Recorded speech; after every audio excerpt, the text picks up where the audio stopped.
Since Fallout Season 2 has been going on, and it's probably over by now, I wanted to play Fallout New Vegas, and that's what I've been doing. I put 145 hours into it.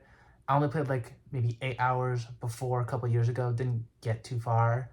And this time, it was awesome. I made a short about it. I love the game, but I also played the DLCs and wanted to, share my thoughts on them, and I'll rank them, which one I like the most and which one I like the least.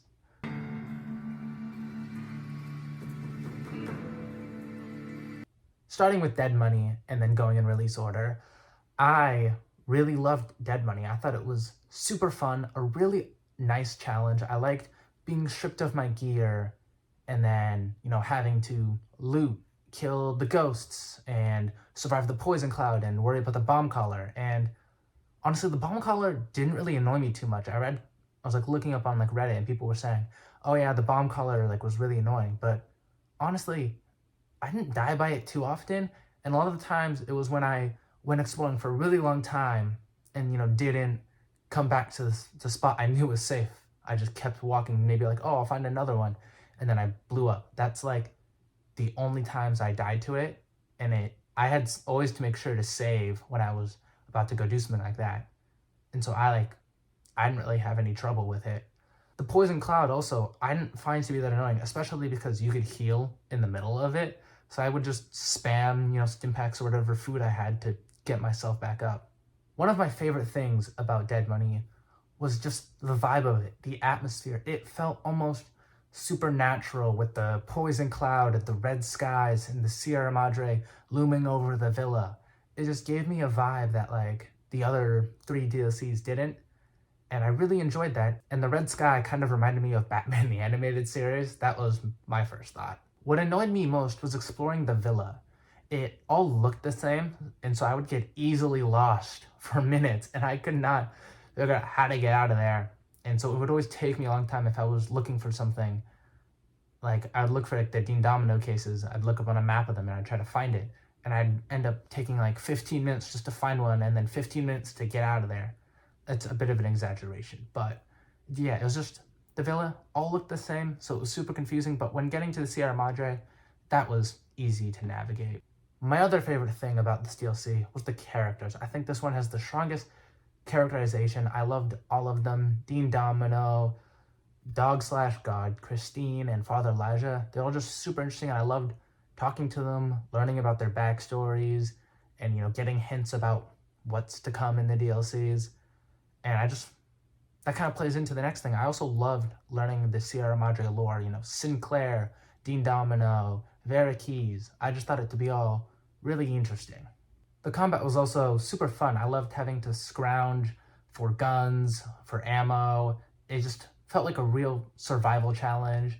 And the ghosts were also a nice addition. I liked that their mechanic was you have to break all of their limb, or you have to break a limb to fully kill them. I thought that was really interesting.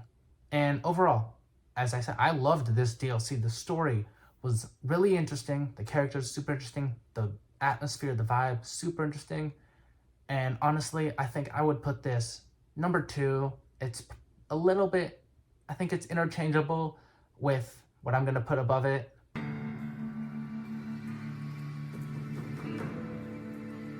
The next DLC is Honest Hearts. And honestly, I thought this DLC was a little bit weak.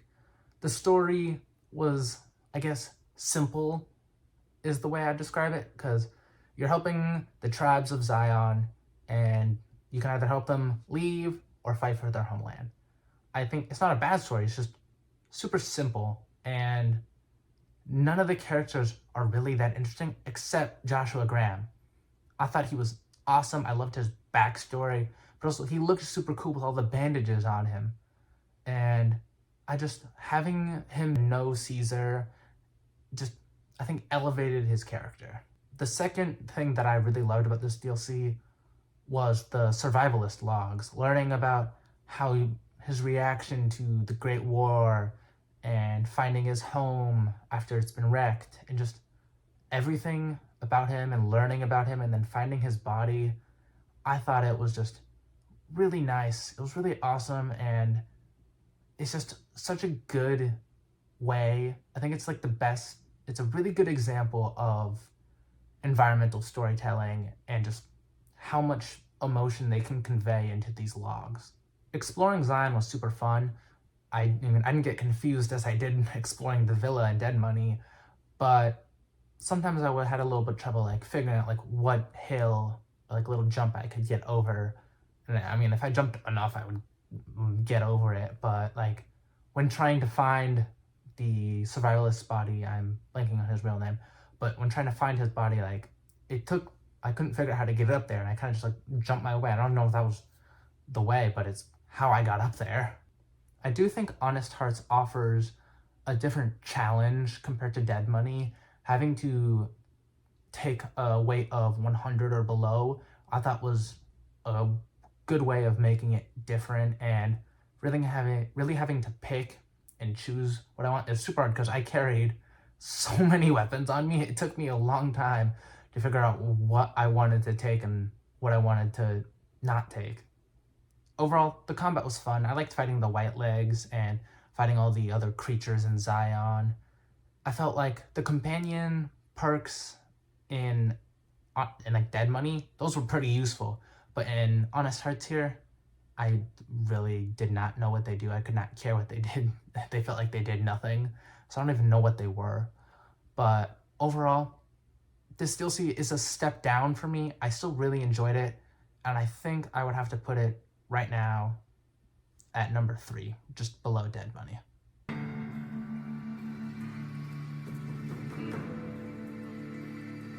Old World Blues was easily the funniest DLC. All the scientists were super eccentric and they all had like distinct personalities and they all said crazy things and they had like weird funny bits. Like I genuinely felt violated what Dr. Dalla did to me. And you return. If you're ready, let me radar scan you. Slowly. Woo. Woo. Purple, purple. Woo.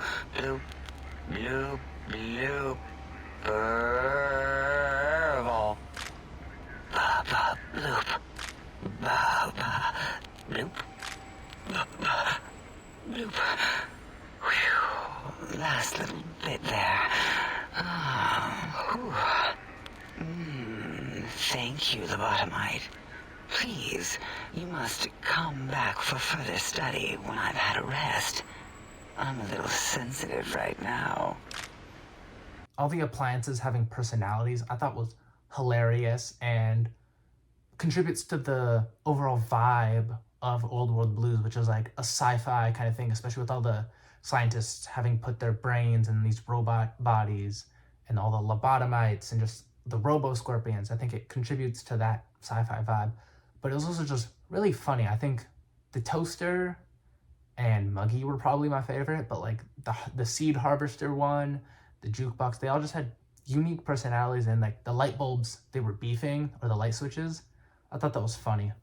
I also really liked the lore of Old World Blues and Big Mountain and how it connects to Sierra Madre with Sinclair, but also connected with, Father Elijah, Christine, and then we hear Ulysses. I thought it was just really interesting connecting it to Dead Money and then to Lonesome Road. Exploring Big Mountain was super fun. I liked finding all of this stuff, like learning that the Cazadors came from Big Mountain. I hate those things so much. They're so nasty and and they poison you, and it's really annoying. Fighting the Robo Scorpions was also pretty annoying because they were super tough. I felt like anything I used, like the Sonic Emitter did a good amount of damage, but I still felt like anything I used just didn't obliterate them. It did not very little damage, but just I needed to hit them with so much for them to die. I also like the addition of the Sonic Emitter taking down force fields so that you can go back into the other facilities and explore parts of it and get loot that you couldn't. I thought that was a nice addition. Old World Blues also has my favorite weapons that they added. The dog minigun thing was super fun. The superheated Saturday Night Fist. I love getting the antenna as a melee weapon. So yeah, this easily added my favorite weapons. Overall, I would put Old World Blues. I loved its story, the lore, the characters. I would put this number one for me, above Dead Money. But as I mentioned, I feel like depending on the day and the vibe, they both offer different things. And I think it's a little bit interchangeable on how I feel.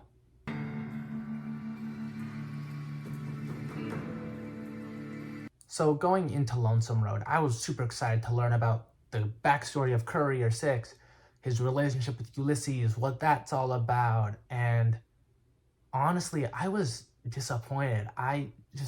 Ulysses was a super boring character. He rambled on for so long about the NCR and the Legion, and I didn't find it that interesting. And the reveal of what their past was, like, the courier didn't even know Ulysses. It was like he watched him supply a town, and that's how it kept him alive, and then he accidentally brought a bomb and it blew up, and then he somehow survived. Like, just, they don't really have a personal connection. I don't see, like, I just wanted it to mean something more. Like, they didn't have a personal connection. It just wasn't that interesting to me as a reveal. I did like exploring the divide. However, I thought it was interesting having the mechanic of blowing up the bombs to open up new paths, but it also just felt really linear. I was just going down the same road. Yeah, there was only one path. Like, I could, oh, here's a little pocket, and that's it. And I just have to go back on the road. I think this was probably my least favorite in terms of exploration, because there's just not much you can do. Like, with Dead Money, it makes sense. It's a survival challenge. It's more about the gameplay, like surviving. And this one is just follow one pathway all the way through. That was basically it. I did find it interesting to learn more about EDE, or as I always said EDEB, but the scientist dude on his recordings is Eddie. I'm gonna call him EDE. I don't care. I think it's both.